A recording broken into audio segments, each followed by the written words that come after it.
লোকসভা নির্বাচনে হারানো জমি পুনরুদ্ধারে উপজাতি অধ্যুষিত পূর্ব ত্রিপুরা কেন্দ্র থেকে সিপিআইএম প্রার্থী করল অনমনীয় রিয়াং গোষ্ঠীর নেতা রাজেন্দ্র রিয়াংকে।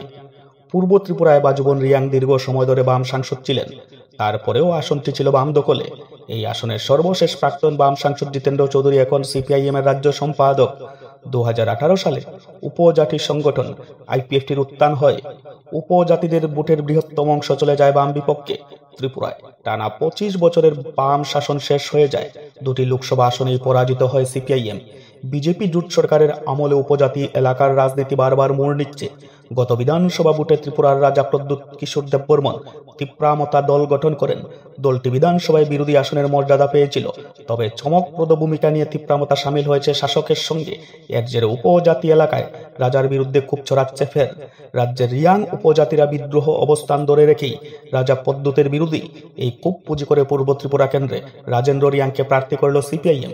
ত্রিপুরার দুটি লোকসভা আসন পূর্ব ত্রিপুরা কেন্দ্রে বিজেপি প্রার্থী করেছে রাজা প্রদ্যুতের বোন রাজকুমারী কৃতি সিংকে। উপজাতি এলাকায় বিজেপির সরাসরি সংগঠন নেই।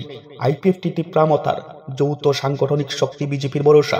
এই কেন্দ্রে বাম প্রার্থীর সমর্থনে আছে উপজাতি শাখা সংগঠন। কংগ্রেস জানিয়েছে সমর্থন। পশ্চিম ত্রিপুরা কেন্দ্রে বিজেপির প্রার্থী প্রাক্তন মুখ্যমন্ত্রী বিপ্লব দেব, তার বিরুদ্ধে রয়েছেন কংগ্রেস প্রার্থী আশিস সাহা, সমর্থন করেছে সিপিআইএম। রাজ্যের 7 রামনগর কেন্দ্রে বিধানসভা উপনির্বাচনে বামফ্রন্টের প্রার্থী হচ্ছেন রতন দাস। ত্রিপুরার বিরোধী দল বর্তমানে সিপিআইএম। দলের সূত্রে খবর, বিরোধী দলনেতা হিসেবে বিধানসভায় থাকছেন জিতেন্দ্র চৌধুরী। আমরা পূর্ব ত্রিপুরা সংরক্ষিত আসনে তফসিল উপজাতি সংরক্ষিত আসন, সেই সংরক্ষিত আসনে আমাদের প্রার্থী হবেন বামফ্রন্টের সিপিআইএম প্রার্থী রাজেন্দ্র রিয়াং। উনি আমাদের রাজ্য সম্পাদক মণ্ডলীর সদস্য।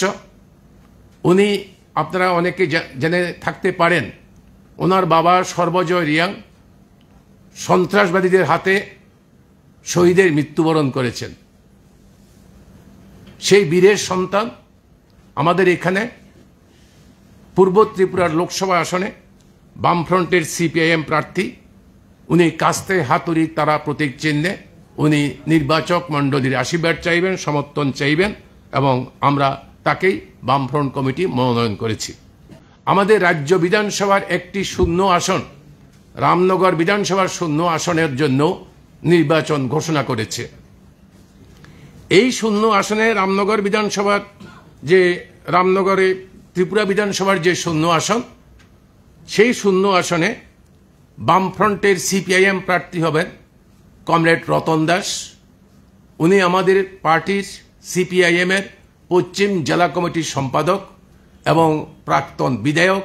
এই নির্দিষ্ট রামনগর বিধানসভা কেন্দ্র থেকে উনি নির্বাচিত হয়েছেন। আমরা বামফ্রন্টের তরফ থেকে আমাদের রাজ্যের সমস্ত ধর্মনিরপেক্ষ গণতান্ত্রিক সংগঠন, রাজনৈতিক দল, ব্যক্তিবিশেষ সবার কাছে আবেদন করব, আমাদের এই প্রার্থীদের বিপুল ভোটে জয়যুক্ত করে এই বিজেপি আইপিএফটি মথা যে সরকার, সেই সরকারের মুখের উপর জবাব দিন, যেন ত্রিপুরার মানুষ তার গণতান্ত্রিক অধিকার প্রতিষ্ঠিত করতে পারে। রুটি রুজি, অন্ন, বস্ত্র, বাসস্থান, শিক্ষা, স্বাস্থ্যের অধিকারের জন্য সামনের দিনগুলোতে আরো জোরদার আন্দোলন সংগঠিত করতে পারে। কমরেড রাজেন্দ্র রিয়াংকে লোকসভা কেন্দ্রে এবং কমরেড আপনার রতন দাসকে রামনগর বিধানসভা কেন্দ্রে জয়যুক্ত করে আপনারা এগিয়ে যাবেন। আপনাদের মাধ্যমে ত্রিপুরার নির্বাচক মণ্ডলীর কাছে জাতি, ধর্ম, বর্ণ, সম্প্রদায়, নারী পুরুষ নির্বিশেষে, লিঙ্গ নির্বিশেষে সকলের কাছে আমাদের বিনম্র আবেদন নির্বাচক মণ্ডলীর কাছে যে আপনারা আমাদেরকে সমর্থন করুন।